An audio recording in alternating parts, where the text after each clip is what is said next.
Hey, what's going on, everybody? Welcome to the Amputate to Amplify podcast, where transformation always takes center stage. I'm your host, John Register, a two-time Olympic trials qualifier, combat Army veteran, amputee, Paralympic silver medalist, and certified professional speaker. So join me as we dive deep into the lives of senior C-suite leaders and inspirational influencers who've turned adversity into advantages and obstacles into opportunities. We look to amputate limitation and amplify expectation and uncover the raw, real stories behind the corporate facade. We're talking about challenges, pitfalls, and most importantly, the victorious turnarounds that define true leadership. Prepare to be inspired to act as these leaders don't just overcome obstacles, they transform them into triumphs. So let's amputate and amplify right here, right now.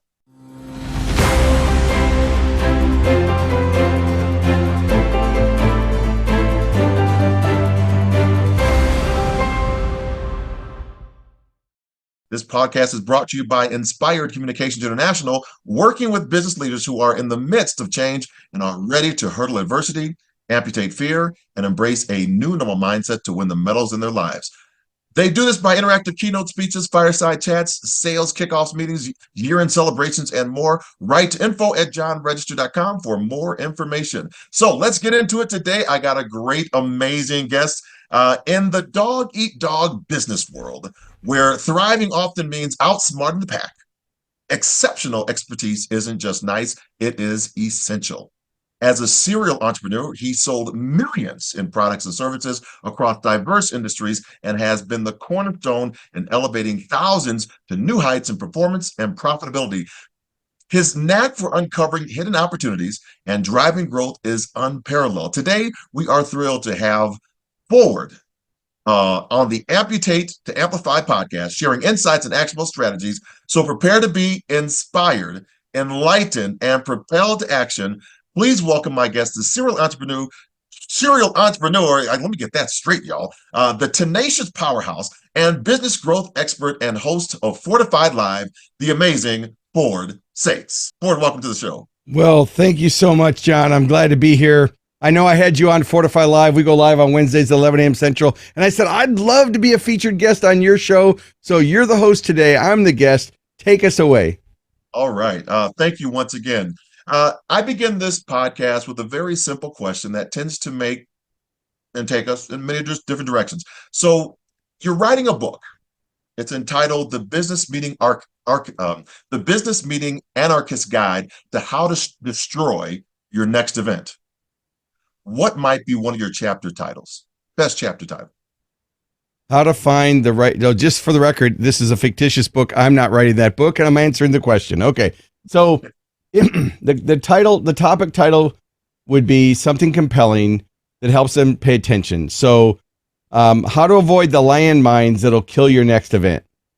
How to avoid the landmines that will kill your next event.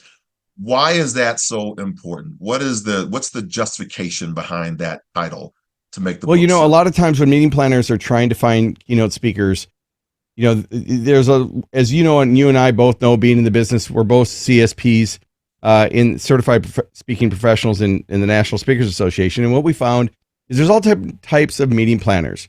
There's the executive assistant who's in the meeting and the CEO says, go find me a leadership speaker, go find me a marketing speaker. So they don't know what they don't know, and they're just Googling, trying to find a speaker. And then you have the bureaus, and then you have the professionals, meeting planners, that's their whole job. The only thing is that they only know what they know, and so there's challenges finding the right speaker. So I always say, whenever I'm up for any speaking engagement, is what is your outcome? Yes, I've got 6 different titles on my website, but what is your outcome? And am I the best speaker? And if I'm not the best speaker, I'd rather turn the business away than take it. Now, in the early days, I would take everything. If they had a check in an audience, I was there. But no more of doing it like that. I'm interested because I want to flip that, right? Because as I'm not really new to the business. I've been doing it since 2012, full time though, for like 5 years. And what I'm also finding is I kind of take the onion layers back, so to speak, is that not a lot of times the best speaker for the job doesn't really get hired for the job, because there's other things that are in the midst of it. For example, I found out recently a bureau that was that a person came in, a client came in and said, specifically requested me. I didn't win the opportunity. That fascinates me. That it's like you're asking for a Mercedes or a Lexus or a Rolls Royce, and they give you a Yugo, another person on the roster, right? So how does that relate, in your opinion, to finding the best person, finding the best speaker for that event that they actually want? All right, so I'm going to give some context to this. So I've been speaking in the industry for 34 years. I'm in the Hall of Fame, one with only 200 people in the United States. I've been doing this a long time, and it's really challenging to remain timely, topical, and relevant. And the challenge today is anybody with a computer and a voice can call themselves a speaker. There's no qualifications. You can just say, I'm a speaker, and all of a sudden you're a speaker.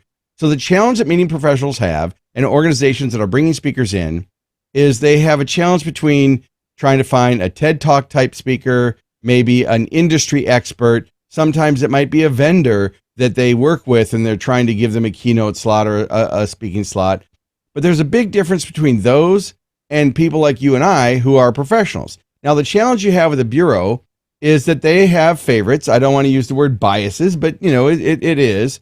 And in today's day and age, that is a challenge. I mean, John, let's just face it. I'm an old white guy, right? And so being hired, sometimes I might be the best speaker, but the committee says we want to change the face of our presentation. So we'll just leave it at what that is. I'm not complaining or anything else. There's plenty of work out there. As a prosperity-minded person, I know there's plenty of work. There's something like 25,000 events in the United States going on every single day.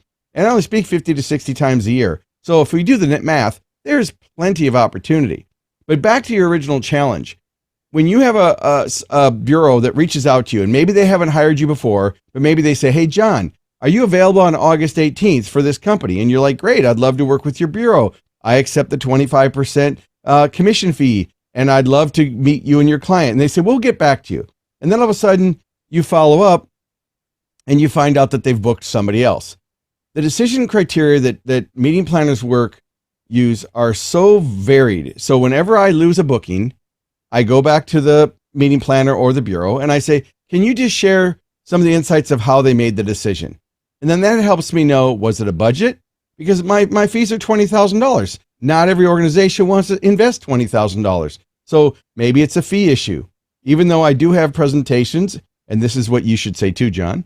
When someone says their fee's too high, you just say, well, I do have presentations that fit most reasonable budgets. What did you have in mind? And then let them come back, because you never know. Maybe they'll come back with 18.5 and you're like, heck, I'm going to go for 18.5, so you can do that. But the challenge you have is you just got to build those relationships with those bureaus and keep working it and realize that you're going to have more no's than yes. It's kind of like a batter. You're going to have more strikeouts. Yes. Of course. My focus was really on clients going to a bureau, specifically requests for me, and then it goes to one of the other folks on their roster. So if that hypothetically, we'll just say hypothetically that happened, did they contact you and say they were going to go to a bureau, or how did the communication how did you know?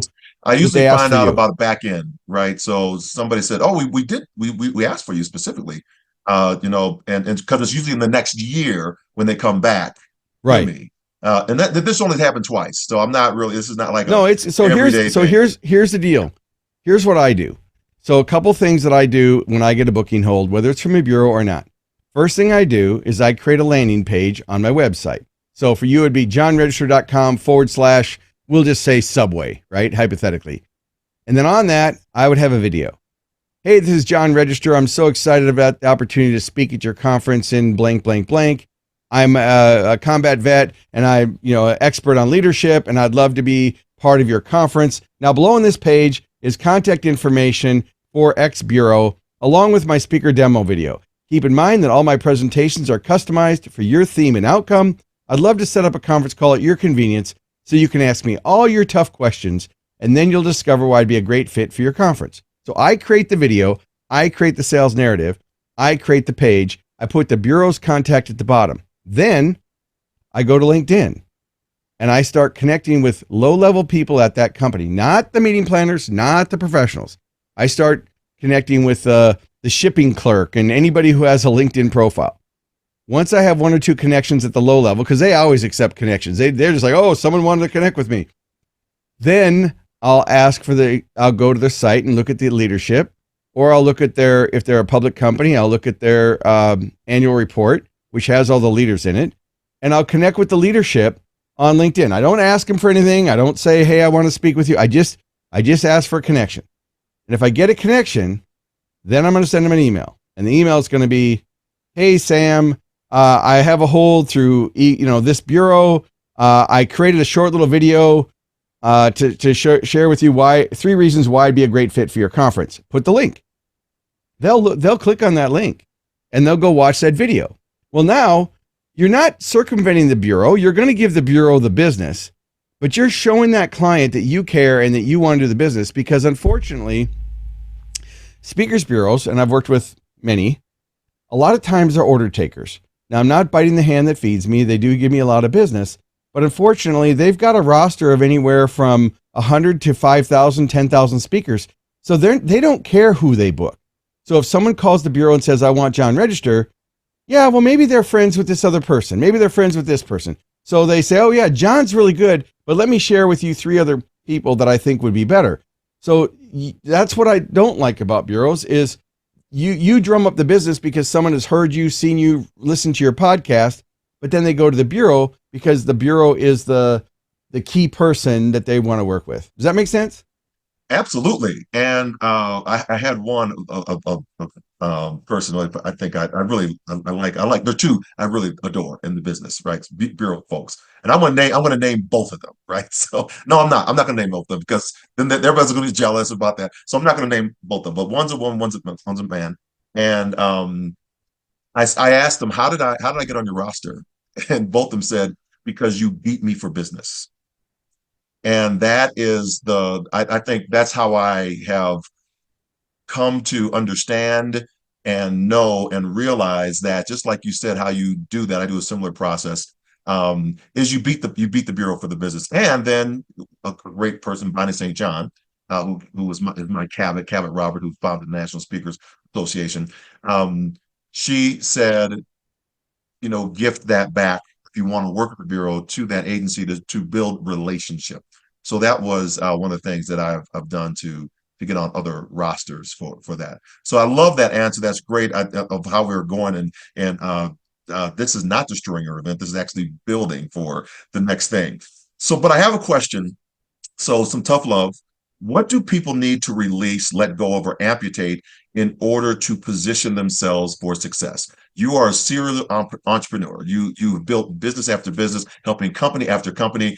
And I know that you've seen some things that probably are generic and maybe specific to building success, and folks have to let go of some things. What are some of those things that, in your opinion, they may have to let go of in order to build their success? Well, I've been a fan of personal growth and development for many, many years.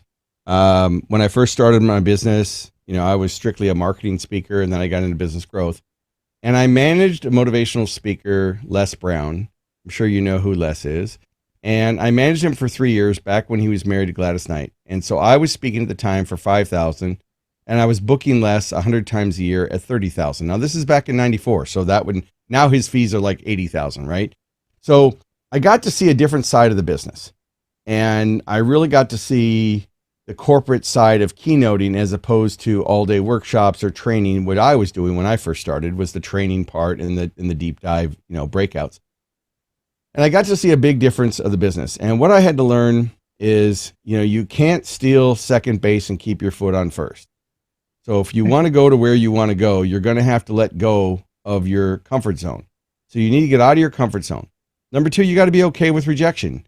If you're going to be successful in any business, you're going to have way more no's than yes. And I'm speaking to myself right now. So just for the record, as I say this, I still get butthurt if I don't get an event or if I'm up for a hold and I don't get it. So, full disclosure, I'm human, but I also surround myself with people like you, John, and I love your podcast, that have inspirational messages that help you reframe and refocus and really reignite my passion. So I keep a stack of poker chips on my desk.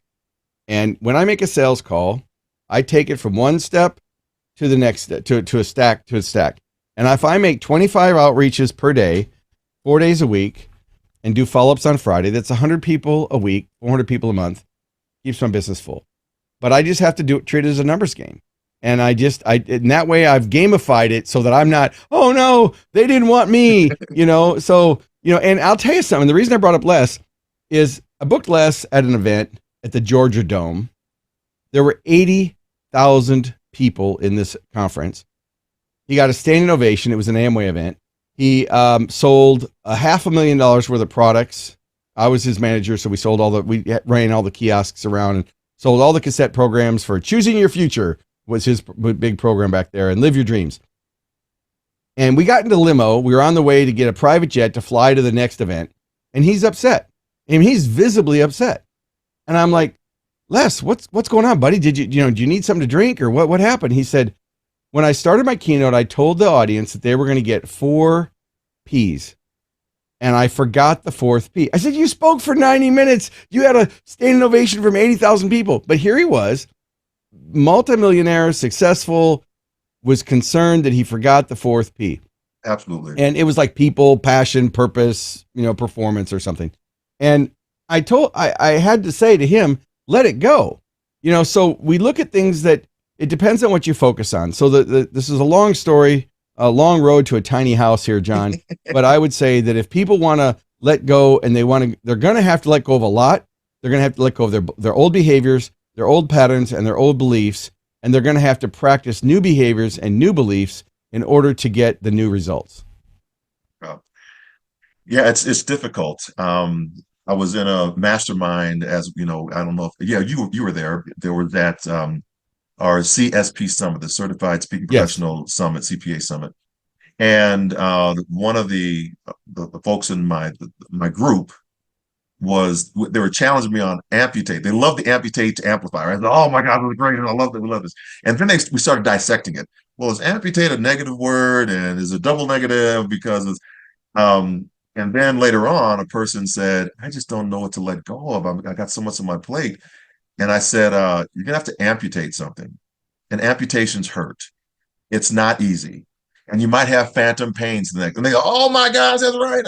And so I was able to really lean into that piece of it, and understand that I could release and let go of the opinions of other individuals and really go kind of with the gut, what I felt was going to move forward. And then I validated it, right, by saying that forward. And I think that's what we have to do, as you're saying, is some of the old behaviors that we have, the old thoughts, the old mindsets. It has to be let go of and released for us to have that growth. You can't steal second with your foot on first. I love that analogy. In your growth and scale, what have been some of the key components of crafting and executing a growth strategy that not only expands the business, but ensures it remains adaptable and resilient? We have been just through a pandemic. We should have learned some things in the pandemic. Some things should be with us now. Some things should have been amputated back then. But what's the growth? What's the amplification of what we need to do now? So, my primary purpose is to add value and make a profit. I want to add value first. Money will come if I add value. So my primary question that I ask is, how can I add more value? When I go in and work with an organization, whether they're a startup, all the way up to $1 billion brands as a strategic consultant, I look at their value propositions and I make a list. What problems do they solve that people will pay to make go away?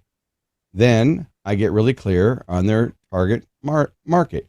Who is their target audience? So for me, it's businesses and organizations of business owners, franchise brands, franchisees, and then any association of business owners. Those are my target market. Then number 3, what methods are the best, most effective methods to get that value proposition to the market? So to help scale any company, whether you're a startup or whether you're already a top producer, if you look at your value propositions and you look at what you're saying, and are you customizing that message specifically for that target market with their style and tone? Because it's different for leadership, it's different for management, it's different for staff. So who are you trying to motivate to inspire to take a specific action. And then what are the methods? And methods come down to traditional methods and digital methods. So think about these are like wheels on a slot machine or numbers in a combination lock. In order to unlock the profits, you've got to send the right message to the right market using the right method. So the first thing we do is we analyze what is a business doing now and what's working, and then what combinations aren't working. Because unfortunately, and I've seen this with major brands, when I first got hired for Comcast, I had panic attacks before I went. Everybody in the room was making $500,000. They were running these huge facilities across the United States. And I was there to come in and teach them about marketing. And I was like, I don't have a degree. I do now, but I was like, I don't know. What am I going to tell these people that they don't already know? And what I found out was it's not what you know, it's how well you execute. And that's something I'm known for in my keynotes. That's a tagline that I use. So if you're a speaker, author, trainer, expert, or consultant, don't use that because I'm using that. Make up something of your own. Okay. All right. So the key here, if you really want to scale, is to be focused on adding value, look at how you can solve their problems, and then you'll scale. And the organizations that do that continue to thrive, and the ones that don't, even if they've got the best product in the world, they go out of business. I find that you've broken it down. So it's really simple. And how you've just put that together for us. If you take that to the speaker world, which I'm trying to, do right now, is just continue to add value, and then everything else will come based upon that. And then the tone and voice. I love what you said there. The tone and voice, that every person that you're trying to solve for has a different voice, possibly from inside of the chain of command. I'd say it's an intent, John. So if you think about it, so someone like me, I mean, if you've ever taken a DISC profile assessment, which, there's thousands of companies that do DISC profiles. And for those of you listeners, this is Ford Saeks, and I'm on John Register's podcast. If you're not watching us live, you can find me at profitrichresults.com. Okay, shameless plug over. Okay, so what you do is if you think about the DISC profile, there's 4 basic styles of people, right? You have the dominant, which are typically in leadership because their intent is to get it done. That's how they're thinking. Then you have the influential, they want to socialize and have fun. Then you have the steady, they want to get along, and the analytical want to get it right. So you basically have 4 types. If you just think about this, if you're driving, it's real easy. People want to get it done, they want to have fun and socialize, they want to get along, or they want to get it right. And I guarantee you that all of you listening, you have a dominant intent. So my dominant intent is to get it done. I was here early in the green room. I know what our timing is. I have my sound effects, my camera set up. I'm here. I want to go as long as you want to go because I'm the focused of, okay, get it done. I want to get it done right, but get it done. So then if it's an influential person, they want to socialize. If you don't socialize, or if you have staff members on your team and you're not allowing them to engage with what they did this weekend and what they watch on Netflix, they won't be happy. So someone like me, managing people like that, I have to let them have that social time, because if I try to drive it and get it done, I'm going to lose employees. And then of course you got to get along. They don't want any conflict. And so when we go back to that message, if you know you're selling, you have to understand who you're selling to. And of course, if they're a get it right person, they don't want to get it done. They don't want to have fun.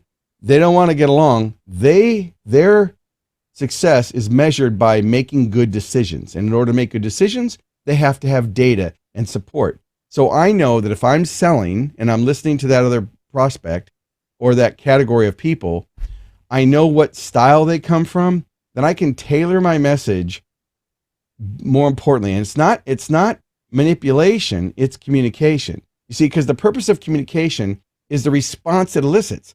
If you're communicating and you're not getting the response that you want, you're not communicating effectively. So we all know if you've got a significant other wife, that there's a difference between intent and perception, right? I mean, we're not going to change the whole concept of the podcast today, but there's a difference between, you might have one intent, but it totally gets received incorrectly. So if the more you learn about the styles and the methodologies and these things, regardless of your role, you can communicate with better impact and you'll get better results. Amplify the communication. We're talking with the amazing Ford Saeks, business growth accelerator, research-based thought leader, Hall of Fame keynote speaker, author, host of 4 to 5 Live, which I was on. It was an amazing show. How did you like get into all this? How did you become this kind of guru that just knows this stuff? Well, I've been self-educated. I grew up in the projects of North Minneapolis. I was a foster care kid and ran around, carried a gun. I was just a punk. And I found myself at 15 years old in a jail cell, 6 foot by 10 foot, thinking, maybe I haven't made the best life choices up to this point. And one of the guards came by and gave me a cassette program. And a few millennials Google it. It was a Walkman with a cassette, and I had to listen to it. And it was The Stranger's Secret by Earl Nightingale. And I listened to that cassette about mindset. And it was the first time I'd ever been told anything positive, because I was always told, you're going to die before you're 25. Like, that was my MO. Every kid, every school, every detention center, you're going to die before you're 25. So I was living as if I was going to die before 25. So at 15 years old, I changed my life around, started a business. That led to 17 other companies. 3 went multi-million, had hundreds of employees. And that's when I learned I could get positive rewards by helping people. I could get positive attention by doing good things, as opposed to what I was doing growing up. And so it changed my life, and I became a lifelong learner. So you'll see behind me, I've got lots of books. I've been to lots of seminars. I continually learn. And the more that I learn, the more I know I don't know. So while I was in my 20s, I thought I was really smart, and I was pretty smart, but I wasn't as open-minded. And so what I've learned over the years is there's certain traits that successful people have, because I had the opportunity to learn from successful people. Now, what's really interesting about that, John, is over those years, those mentors, when I was younger, became close friends. Zig Ziglar, Brian Tracy, Les Brown. I talked about him earlier. I was a fan of Les Brown before I became his manager. And, that's a whole other story to begin with. And so Tony Alessandra, Patricia Fripp, Tony Robbins, and the spinoffs of the people from Tony Robbins Group. So I had the opportunity to learn from people that paved the way before me. One of my mentors and close friends is Nito Quabain, the president of High Point University. I watched his videos and read his books long before I had dinner at his house with his wife, Mariana. Long before I got an honorary degree from High Point University, because High Point was a client. So, you just don't know. But if you put yourself out there and you continually learn, you attract these opportunities. Just like me having been on your show. I've known about you before I had you on my podcast. And now I believe that we're friends. I mean, we're colleagues. You can call me. You've got my cell phone. I know you. And so it's a small world, but you've got to take action. At the end of the day, you can sit in a puddle of poop and say, okay, I'm trying to grow, or I'm trying to be polite here. I don't want to I don't even know where my cuss button is. Whoops. Wrong button. Sorry. Hit the wrong button. Hopefully, is it still playing? Okay. Yeah, it's not. I hit the wrong button. I meant to hit this button. Okay. Sorry, everybody. But the point is, be a continual learner, be open-minded, be okay to fail fast, fail forward, and let it go. At the end of the day, I love your concept. I think it works your brand. I love the fact that you're not just overly leaning into it. Yes, you're an amputee, but that doesn't define who you are. But overcoming that type of thing and being a leader and despite that type of thing is what the whole message is, right? I mean, you've got to amputate the thing. So I think it's right on track. As long as you offset it with the positive part, I think that which you obviously do, because you talk about amplify. So, I know this is a long answer again, but I would say continual learning, open-minded, and more importantly, having people that will call you on your crap. If I in my mastermind groups, if I get too big for my britches or say the wrong thing, I will have people that will put me in my place. But here's the thing, especially when you're on social media, you can't listen to your haters. You'll know you're doing a good job when you start having people criticize you that don't know who you are. And what I like when I've seen the influencers that are way bigger than I am by a long shot, they always talk about how they don't listen to them because they're irrelevant. They don't know who they are. So in the age we live in right now, especially with AI and deep fakes and the ability to make negative comments to hide behind your screen, things that people would never say in person, certainly probably wouldn't say to me. I'm not a small guy and I have a temper, but it's like, you're not going to say that to me. but I've had to learn to just let it go. And something that Dan Thurman talked about, we were in a mastermind at Speakers Roundtable. He said, people on social media are like a moving parade. It's like they only see what's right in front of them, and then the parade keeps moving. And I thought, what a great concept, because it is so analogy. True. If a video sucks, you just let it go because they're going to focus on something else tomorrow. I do have one. I took the CEO job of the Amputee Coalition, and I do have one person that has followed the parade. Continues to follow the parade. Just keeps on going. He's like the guy, he's not. I know, but you gotta kind of wonder what is it in their life that they're hanging on to, that they're taking it out on you, and it's like they don't have anything better to do. It's like, but I get it. And at those times, what you don't want to do is put oxygen into them. You just kind of want to suffocate them without energy. Hypothetically, for those listening, this is for educational and informational purposes only. We're not telling you to do anything wrong. Okay, gotta always worry about my disclaimers. But you just can't. I'll tell you an example. I did a group, 600 people in the room. I gave a free bonus away for an AI training video. If you went to this website, you could get this training. And on that page, it says, rate Ford's presentation on a scale of 1 to 5, with 5 being best, and put your comments below. Now, I don't share that with the client, but I always like to know, how can I do better? So out of the hundreds of people that were in the room, one guy rated me a 2. Oh, I've heard it before. There wasn't anything new. He talked too fast.